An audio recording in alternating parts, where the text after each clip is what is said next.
Hi, and welcome to this talk entitled Real-Time Exoskeleton Control for Human-in-the-Loop Optimization. My name is Lainey Gutierrez-Farwick. I'm a professor of biomechanics at the KTH Movability Lab. This project is done in collaboration between my group and the Robot Design Lab, the Mechatronics unit at KTH. At my lab, besides me, are 3 PhD students working on this project, Israel Yuanyang and Xiao Chen. And Yorgos at the Mechatronics unit is also being assisted by Johannes, a research engineer, and Sesh, a PhD student. About 1 billion people in the world live with one or more disabling conditions, and in general the world population is aging. In this project we focus on lower limb exoskeletons that can be designed for several different purposes. They could be designed for neurorehabilitation, in which targeted muscle groups can be activated, or an assistance in which the control to the different limbs can be adjusted to assist a person in walking or increase their ability to achieve certain aims. So the aims of this project have been to design and develop different exoskeleton modules that have variable control. And with this variable control, the goals have also been to incorporate a human-in-the-loop optimization routine in which the wearer, the users themselves, or the biosignals from that person are used to directly influence the control and the assistance or resistance provided at the different joints. As such, there have been 2 different project phases.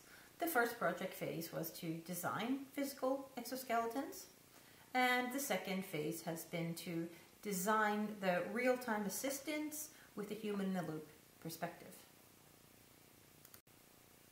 One of the first exoskeletons designed within this project is a quasi-passive ankle exoskeleton, designed with a spring that can store energy during certain phases of walking and then return that energy during other phases of walking when it could help in propulsion. We have designed a human-in-the-loop optimization to determine the correct amount of stiffness that would produce the desired result. I'll show you a video of a model that we tested earlier this year and late last year. And on the bottom right is a new prototype that we're currently developing in collaboration with Team Olmed that will also have a variable stiffness of a foot plate and a variable stiffness in the ankle. Another prototype that we've developed is an active ankle exoskeleton, this time for persons with weakness of the ankle muscles following a stroke, and in particular have a difficult time to lift up the foot during swing. Here's a short video of how this could look in a person.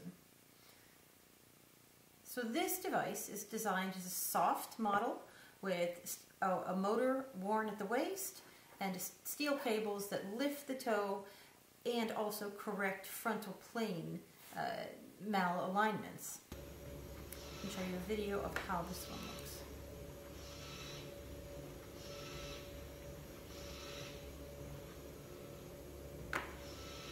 And we are currently planning a test series on persons with chronic stroke to determine the right timing and amount of assistance that should be provided. And finally, in recent months, we've had a lot of progress on the tethered system, which is designed as a modular actuation system, so it could have a component for the hip or knee or ankle or any of the above. Here I can show you a video of a implementation on an ankle exoskeleton prototype.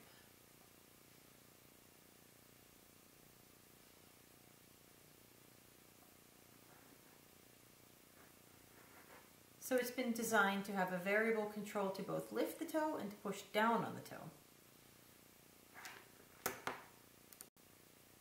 So in this tethered exoskeleton, it's designed with motion and torque control, so that for each module, for instance a hip, a knee, or an ankle module, there's adjustable control in both directions to straighten or to bend at each joint. and they are designed so that we can implement them into an iterative process with a human in the loop so that we can identify the specific optimal control for each person and each goal. We will be demonstrating at least 2 of these exoskeletons at the conference in Stockholm. So welcome to have a look at the demos, and feel free to contact me or Yorgos if you have any questions. Thanks for listening.